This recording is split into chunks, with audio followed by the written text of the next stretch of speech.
Hi guys, James at RampantLionReviews again for you today with another beer review. For this one, we are going to stick to Japan and we're going to go to another brewery that I've never tried anything from before. So these guys are another relatively new addition to the Japanese beer scene. Over the last few years, they've built a very good reputation for themselves. They're known for being very experimental and doing lots of different things, and there's quite an interesting story behind the people who run the brewery actually, so that's something we can look forward to later in the video. But the beer we're going to have a look at today is one of their more regular brews from what I understand. It is supposed to be a very nice one, and it's a style that I quite enjoy actually. So needless to say, I'm very curious to see what this one is going to have in store for us. Always cool to introduce new Japanese breweries to you here on the channel as well. So hopefully it's another good beer. Hopefully it makes for an interesting review, and as always I hope that you guys watching enjoy my take on this one as well. So yeah, for this review then, we are going to head up toward Tokyo once again, the Japanese capital, and we're going to go to the Itabashi district in the north of the city to be specific, and that means that we're going to have a look at my first beer from Tokyo Aleworks. So this particular beer is called Tasty IPA. It comes in at 7% ABV, and I believe this one is supposed to be more of an American IPA, so a little bit in between the West Coast and the New England from what I understand. But yeah, this is one of the regular beers like I said, and it's yet another one that I picked up from liquor shop Asahiya in Itabashi here in Osaka. A lovely little beer shop run by Koji and his daughter Rika. They've been at it for a good number of years from what I understand, but they really know their stuff. They've got a great selection of Japanese craft beers, quite a few American things as well, and Australian and Canadian, and also a good number of like classic European beers. So I do recommend that you check them out if you find yourself here in Osaka, and I'll put the link to their Facebook page in the video description below, and you can keep up with all the things that they're putting out there. But yeah, let's crack on with this one then and see what it has in store for us. The Tasty IPA at 7% ABV, one of the kind of flagship beers, I guess we can say, from Tokyo Aleworks.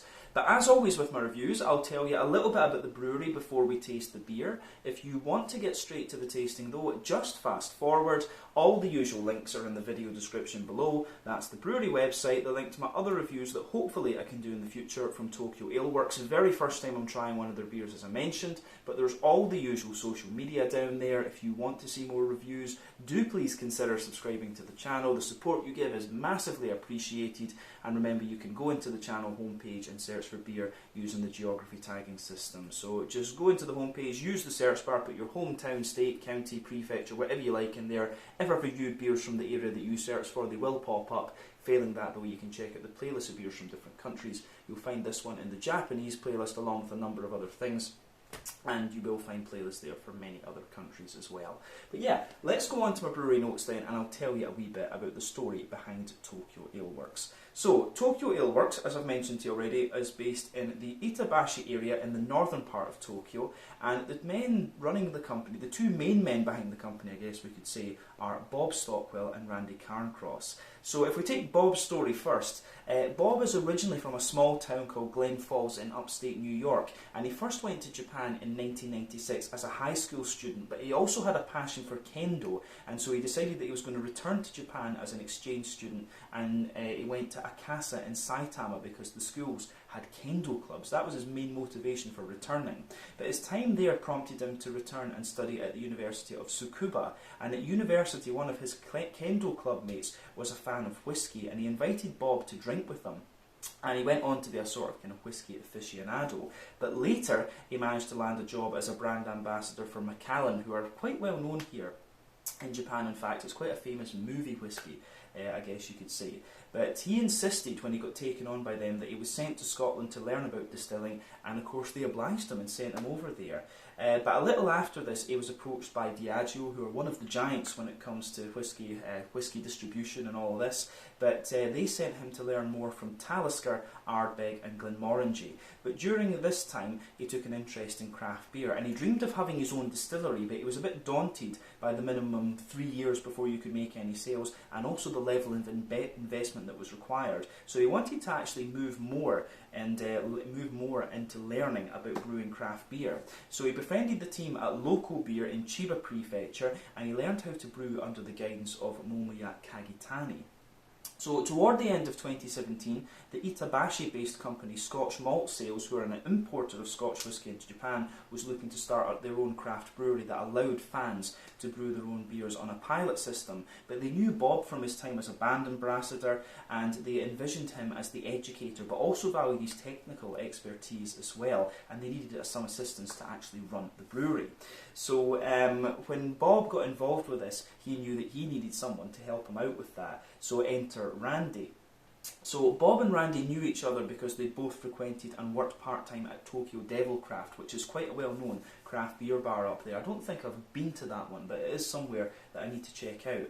But Randy came to Japan on the JET program, which is quite well known, you know, the Japan English teacher program, but he actually studied to be a teacher properly in Buffalo, New York, unlike many who do go on the JET program. But after 3 years in Osaka on the JET program, he moved to Tokyo, and after a few more years of teaching, he was determined to turn his interest of craft beer into his profession.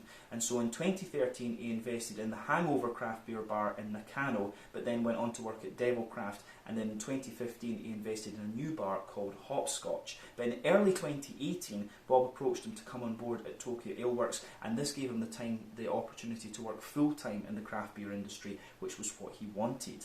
So the brewery started operation toward the end of 2018. They started with a 7-barrel system for the larger brews and a 1-barrel kit for the smaller batches. So remember, I think this is US barrels the article was talking about, so one US barrel is in the region of 160 litres if I remember correctly. But they've also got several homebrew kits there that are there for fans to use, and for about 50,000 Japanese yen people can brew 2 cases of beer, and this is why on the company logo it states Komino Brewing. You can see this, I think it's on this can here, but you can see on quite a few of the cans you'll have the Tokyo skyline here, and then it will say Komino Brewing, but not in this can apparently. But that was the main reason for it. But the tap room attached to the original brewery has 22 taps of mainly house brewed beer, and it's also known for its burgers and pizza. But these days they've also got another tap room in Yarakucho, which is close to the Imperial Palace, which I do recommend you check out if you find yourself in Tokyo. But like I said, over the last few years they've continued to develop new recipes. They've got a good reputation for themselves, and as of April 2023, when I'm reviewing this beer for you, these guys have produced about 240 different kinds of beer according to Untappd. But yeah, that is everything I can really tell you about Tokyo Aleworks. A little bit of a whistle-stop history of the two main men behind running the brewery, but I guess we'll need to get up there and see if we can chat to them at some point and check out the tap rooms, maybe do an out and about video at the original one in Itabashi. I always like going to the OG places when that's possible. But yeah, if you want to learn more about these guys, you can check out the brewery website, you can follow them on Facebook and Instagram to keep up to date with all the latest goings on, and you can check out the Rate Beer, Untappd and Beer Advocate pages to learn a little bit more about all the different beers that these guys have done. So yeah, let's go on and have a wee look at this beer itself. So as you might be able to see, I'm not sure how well you guys can tell, but this one is a 500ml can.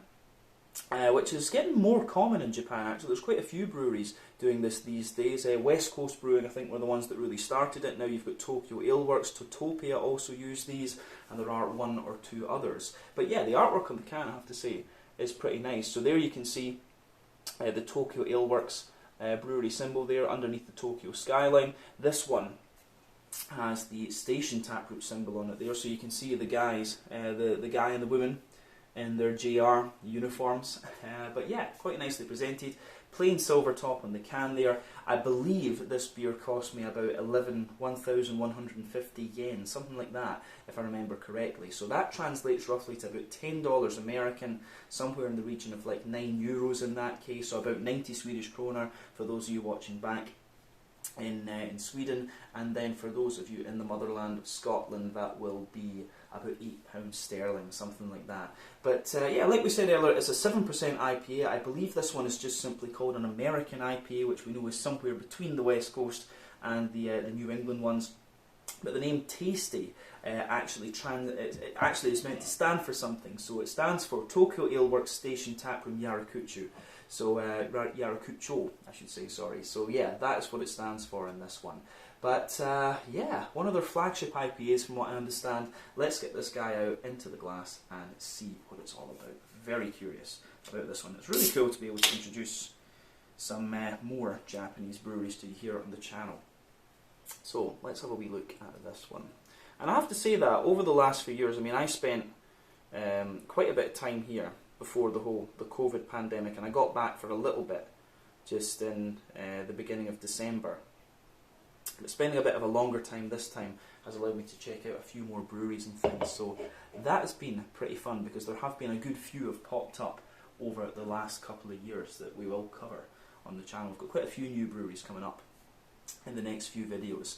But yeah, anyway, this looks pretty interesting. I have to say, on appearance, this actually looks a lot more like a West Coast IPA. So we'll come back to that in a minute. But anyway, you can see this beer is poured with a little bit over 1.5 fingers of a frothy, I would say kind of cream, very light kind of fawn coloured head there. You can see there's a good few medium bubbles toward the surface of the liquid, a few smaller, more foamy ones above that, and a few bumpier ones toward the top of the head there. But the colour of this beer really is quite nice. I think it's appearing a little bit darker to you on the camera than it is to me on the naked eye. I think that's just because we're having to film at night while my wee boy is asleep, otherwise we wouldn't get peace. But yeah, anyway, you can see the colour of this one is absolutely lovely.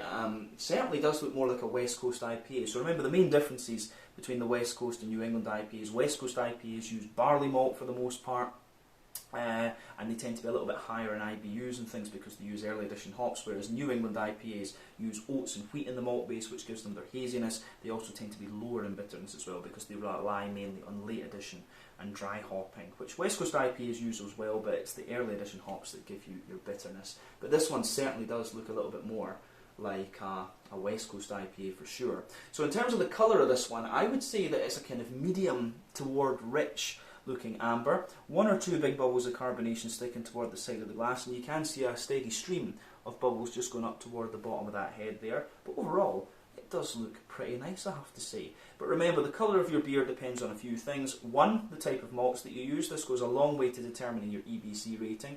2, length of your wort boil is also going to play a role because the longer you boil the wort, the more the sugars caramelise, and thus you get a darker colour of beer. But any barrel aging you do or adjuncts you put in will affect the colour of your beer as well, but you don't often have to care about that when it comes to IPAs. So yeah, I think that works better. I've finished with the brewery notes now, so we can turn the screen of the laptop off. I can see the light works a lot better. But yeah, anyway, clarity on this beer is very lovely. So yeah, I don't think there's anything else we really need to say about the appearance of this one, to be honest with you. Looks more like a West Coast IPA than a New England hazy. So yeah, let's have a wee look at the aroma of this beer then and see what it's all about. Oh yeah, I'm going to say straight away, from the aroma, this one comes across a little bit more like a West Coast for sure. We'll see if that plays out in the flavour, but yeah, just on first impressions, it comes across more like a West Coast IPA. It's listed on Untappd, incidentally, as an American IPA, but I get a feeling this is going to be West Coast. But yeah, it gives you the way you can tell, it gives you that lovely little bit of malty sweetness in there. That lovely little bit of malty sweetness in there. You've also got a good little bit of kind of dank hoppy character. We'll come back to that later on. And you've got these nice big oily fruity notes, and these are all kind of telltale signs of a West Coast IPA actually. And I have to admit, I've been enjoying that in Japan this time. In Japan, the haze craze hasn't really taken over like it has in other countries. You do get quite a few different kinds of IPAs here, which I certainly appreciate. But yeah, let's break this aroma down though and describe it for you a wee bit more in depth. So, in terms of the malty side of things then, the backbone of this beer, you absolutely have a little bit of that kind of fresh, wholemeal, brown bready bread crust in there, which I really do like. So yeah, the way this beer goes together is really nice in that sense. Above the bread crust, you get a little bit of a more kind of sweet, caramelly note as well, but again, we'll come to that later. This beer is actually has a good little bit of sweetness to it for me. So yeah, you've got the bread crust, little tiny bit of woodiness in there, maybe a wee hint of cracker, but I do get a mix of like sweet brown bread out of this one and also a little bit of white bready character. I get a feeling that this one is maybe a mix of like something along the lines of American two-roll and also a little bit of you know, maybe German crystal malt or something like that. I don't think, could it be a little bit of Maris Otter from England too? It's using one of the malts that's a little bit more kind of brown bready, I would say, and all three of the ones, or types of malt, there's very many types of crystal, and quite a few different types of American Turo as well. But there's just something very familiar about the malt base in this one. So yeah, above the bread crust, you're getting a little bit of like a sweet brown bread, a little bit of white bread, and then yeah, there's a good little bit of like caramel sweetness in there as well. Straight up caramel, I would say, but you've also got some McVitie's digestive kind of biscuity notes coming out of this beer. The aroma of this one, I think, is very, very nice actually. So yeah, malty wise, it gets a big thumbs up from me. On the hoppy side of things then, I would say this beer, the green component first off, has a nice little touch of earthiness to it. So yeah, lovely little bit of earthiness to this one. A wee bit of herbal character as well, but you've also got that nice kind of, you've got a little bit of a kind of deeper, danker pine resin to this one, but you do have that kind of more oily, you've got that more sort of oily, kind of floral aromaticity and some nice lighter grassy zestiness coming out of the beer as well. So yeah, the way that this one goes together, I think, is really very, very nice. I think you can tell from this one, there is a little bit of early edition hopping going on here, but I think it does rely a little bit more on the late edition and the dry hopping, so it maybe is going to be a little bit of a more modern take on the West Coast IPA, but we'll need to see when we taste it. I've had some of the Japanese IPAs can be a little bit deceptive this way, but like I say, there are 3 different kinds of hoppings in IPAs, assuming that you have a 90-minute wort boil. Early edition hopping within the first hour of the wort boil gives you mainly bitterness, but late edition hopping will give you a little bit of bitterness, mainly flavour and aroma. That's the last half hour of the wort boil. After the wort boil is complete, you've got dry hopping, and dry hopping will give you, for the most part, flavour and aroma, almost exclusively actually. But yeah, West Coast IPAs tend to use all 3 of them. The New England IPAs tend to use the latter 2, but more modern West Coast IPAs are a little bit less heavy on the early edition hopping. And the main difference between early edition and late and dry hopping is the level of dankness you get. Early edition hopping is going to give you more dankness in the flavour and aroma, like kind of pine resiny notes, whereas late editions and dry hopping editions are going to give you like a brighter, more floral and grassy green component. Just my experience. But yeah, the green component for me has a little bit of that deep dankness from early edition hopping, but also quite a little bit of the kind of brighter character from late edition and dry hopping. Let's focus on the fruity side of things then, just to round off the aroma. So for me, there is something very, very familiar about the hoppy character in this one. For me, it kind of leans quite a little bit toward the orangey side of things. There's something familiar about this. This has got, I'm pretty sure this will have a little bit of either Mosaic or Amarillo in it. And I want to say Amarillo because the orangey character that you get out of this one is really oily and really zesty, and there's just something setting off my nostalgia here that makes me think it's Amarillo. Of course, it could be something a wee bit different from that. There are a number of more orangey hops out there. You know, Pacifica from New Zealand, I think. Waimea can give you a wee bit of orange as well, in my experience. In Australia, maybe Eclipse would give you a little bit of orange. And Mandarin of Bavaria from Germany, of course, there's lots of them out there, but this is quite an orangey leaning, kind of West Coasty IPA for me. There is a little bit of a kind of oily, kind of passion fruit in there, which could be like Simcoe or a bit of Galaxy or Victoria's Secret, something like that. So yeah, for me, more oily, kind of passion fruity characters. There's a bit of pineapple as well, actually. You could have a bit of Citra in this too. In fairness, you're getting a wee bit of that lychee, kind of gooseberry type note underneath. Bit of oily lime as well, actually. So that could either be Equinaut or Motueka. So yeah, for me, a bit of oily lime, good little bit of, quite a bit of big oily orangey character, but definitely some oily mango and passion fruit and a wee bit of pineapple and stuff like that. So yeah, the way that this beer goes together for me is really quite nice. But definitely, just from the aroma, I think this is going to be a West Coast IPA. So yeah, as I always say, take a wee bit of time to enjoy the aroma of this one before you get stuck into it. But yeah, we've had a long history, we've had a long look at the aroma. Let's have a taste of this beer and see what it's all about. So this one is the Tasty IPA, coming in 7% ABV from Tokyo Aleworks, obviously in Tokyo, here in Japan. Let's get stuck into this one. Slàinte, skål, cheers.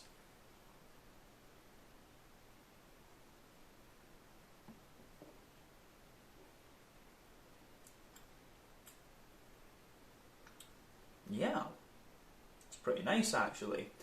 I will say straight off, this is kind of interesting. I've gone on about how this beer would be a West Coast IPA. And for the most part it is. I think calling it an American IPA though is right, because it feels like one of these more modern takes on a West Coast IPA. I don't find this beer madly bitter. It does get a bit more bitterness into the aftertaste.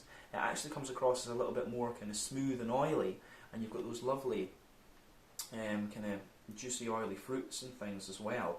So yeah, it is an I think calling this one a West Coast leaning American IPA is probably a thing. The whole style, just simply calling it an American IPA, has come since you know, the New England IPA has come into play. You know, a lot of breweries just do something kind of in between these days for their flagships. You've also got the mountain IPAs and the black IPAs and all these kind of things, and the Florida IPAs are another one as well. But yeah, this one goes together very nicely. It's a lovely IPA, this, and I can see why it would be popular in Japan. The Japanese quite like a little bit of sweetness in their beers, in my experience, and this one's nice and drinkable as well.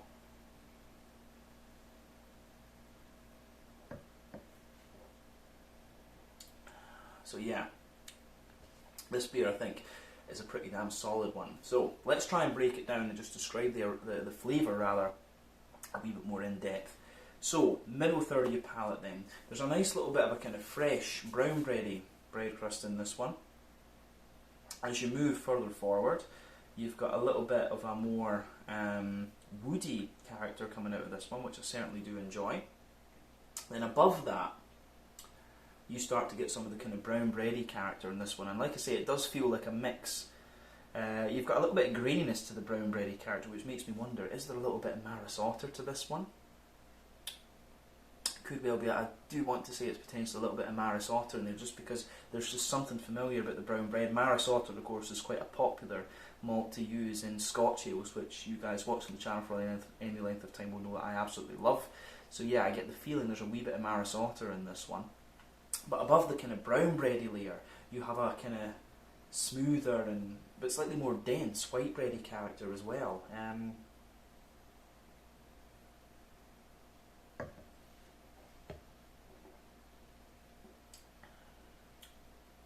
So yeah,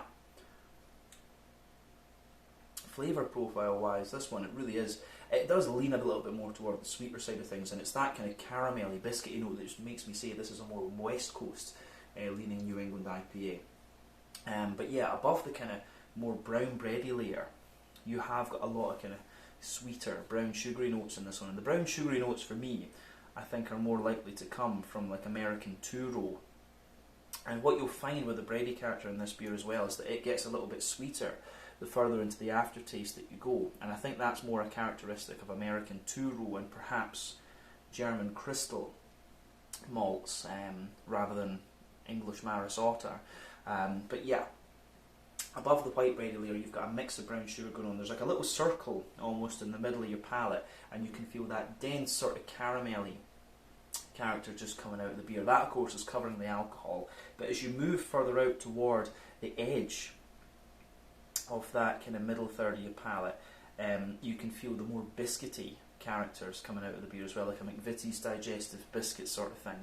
So yeah, the way that the malty side of this beer comes together is a little bit more like an old school West Coast IPA. But yeah, it has a little bit of that kind of English brown bready graininess as well, and the bread character just gets a little bit sweeter the more that you drink of this beer too. But yeah, definitely a big thumbs up from me in the way this beer goes together. I certainly wouldn't hesitate to drink this again. The malty character, a lot of people underestimate the importance of having a nice malt base in IPAs, but this one certainly fits the bill for me. I think that's the middle third of the palate covered. Let's look at the back third of the palate then. So the border region between middle third and back third of your palate, you get a little bit of bready build up there. For me, a little bit of a kind of more grainy brown bread, but then the layers in that back third of your palate are quite similar. For me though, mostly in the back third of your palate you're going to get the more bitter and kind of drier flavours, whereas further forward you're going to get progressively more sweet on the palate. But yeah, back third of the palate is quite similar.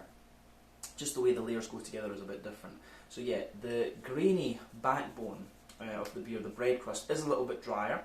Above that you get a wee bit more of a kind of crackery note, I find, like a sort of Jacob's cream cracker, and again that's a wee bit drier. Then you've got the brown bready layer coming out of the beer, which I certainly do like. So yeah, the brown bready layer is there, you can feel it. It's got a little bit of a more airy and light character to it, but a wee bit of sweetness. Then you've got the white bready character above that as well, which is more, yeah, it definitely has a little bit of that lighter and kind of more airy character to it as well. Above everything else though in that back third of your palate, you're going to get a little bit of character from the yeast coming out there. So let's kind of focus on that.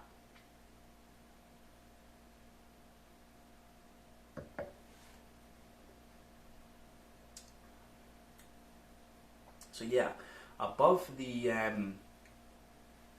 that back third of your palate, there's a little bit of a kind of sweeter and more, it's almost like a little bit of a woody, farmhousey type brown bready character in there. There's a little touch of honeycomb to it as well. I often get honeycomb in IPAs in the yeasty component, and this one's certainly giving a wee bit of that. So yeah, more above everything else on that back third of the palate, more airy, slightly woody, and a little bit of a honeycomb type flavour from the yeast in there for me. But definitely back third of the palate, you can feel the flavour. It is taller, and as you come further forward into the middle third of the palate, the flavour just condenses down a wee bit, which I do quite like. So yeah, I think we can move on to the hoppy side of things with the beer, and we'll focus on the green component first. So green component for me isn't quite as pungent as I thought it was going to be in the aroma. I really felt this was going to be quite a kind of big punchy old school West Coast IPA, but it just feels a little bit more modern, like a lower bitterness West Coast IPA, to be honest with you, which I guess is why it's being called an American IPA. But yeah, anyway, back corners of the palate, there's definitely a little touch of earthiness there, not too much, but as you move further forward along the edges of your palate, it's got a little bit of herbal character, and as you reach the kind of front corners of the palate, there's a wee touch of like a dank kind of pine resiny note under there, not too much, I would say, and I know this beer is quite fresh, but as you reach the front corners of the palate, you've got a wee bit of a more kind of bright floral aromaticity coming out of this one. But yeah, round the front curve of the palate, it's got a little bit of a lighter, more kind of grassy character coming out of the beer. So yeah, the way this goes together, I think, is really, really nice. It gets a big thumbs up from me. Yeah, green component is good actually. It leans a bit more toward the grassy side of things the further into the aftertaste you go, I would say too.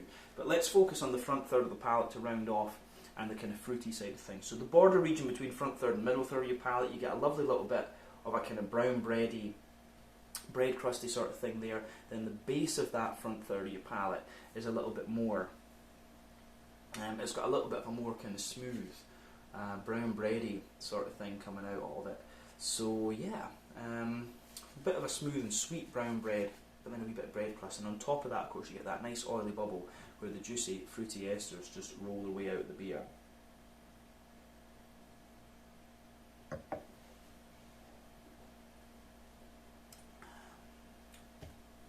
So yeah, for me,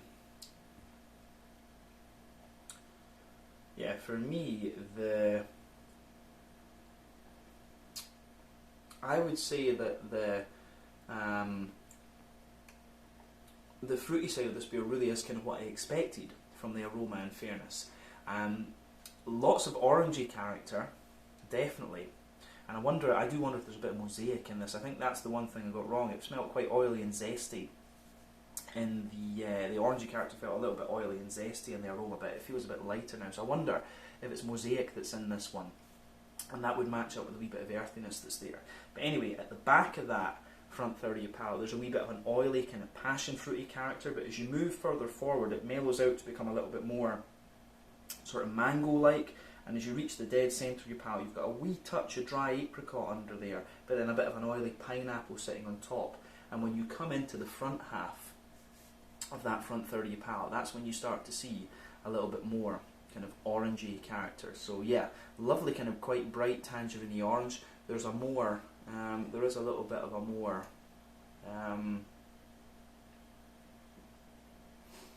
there is a little touch of a more kind of limey character just behind the front tip of your tongue, which could be a little bit of motueka. It could also be from, I think there's Citra in this one, and it could be from that, because there's a little touch of gooseberry kind of lychee type note there, and that was often, in the more west coasty type IPAs, Citra often used to give you that little bit of lychee and gooseberry, but not so much in the New Englands. Gives you more of a kind of lemony limey character in my experience in there, along with its juicy mangoes and apricots and stuff. So yeah, for me, a little bit of an oily limey character, a little bit of gooseberry as well, but then the tangerine orange and a slightly more zesty orange, a lighter orange sitting behind it and a more oily zesty orange sitting on top.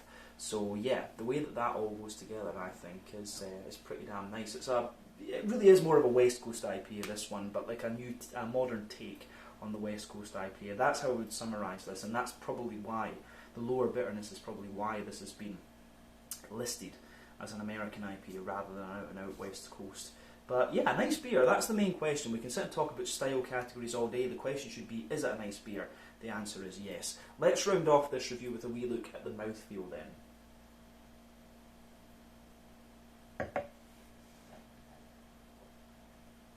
So yeah, for me, the mouthfeel is a little bit of a more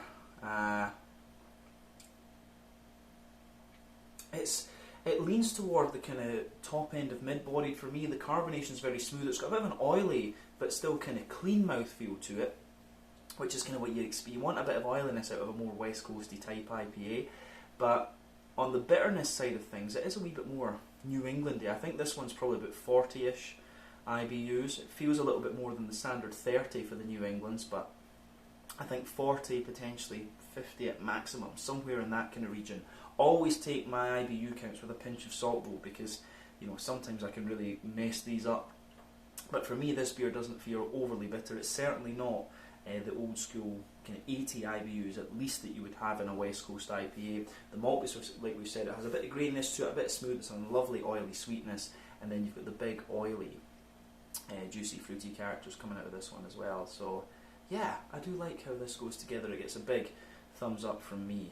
So yeah, I think we can leave it at that for this one. This was the Tasty IPA, a 7% American IPA as they're calling it. For me, it's more like a modern West Coast IPA from Tokyo Aleworks in Itabashi in the northern part of Tokyo here in Japan. I think that's everything we need to say about this one. So once again, thank you for watching my beer reviews. Until the next time, please like, subscribe, share, all the usual YouTube stuff. Let me know your own thoughts on this beer in the comments section below. Let me know what your favourite beers are from Tokyo Aleworks as well, and we will see about returning to these guys at some point very, very soon. But until then, Slàinte, Scott, cheers. Check out my social media, check out Tokyo Aleworks social media. Let me know your own thoughts on their beers and give me some other ones I should check out from these guys as well. And hopefully we can go and film an out and about video at their original place in Itabashi sometime. But thank you for watching, and I'll see you guys in the next review. The Tasty IPA from Tokyo Aleworks in Itabashi, Tokyo, Japan. Slàinte, Scott, and cheers.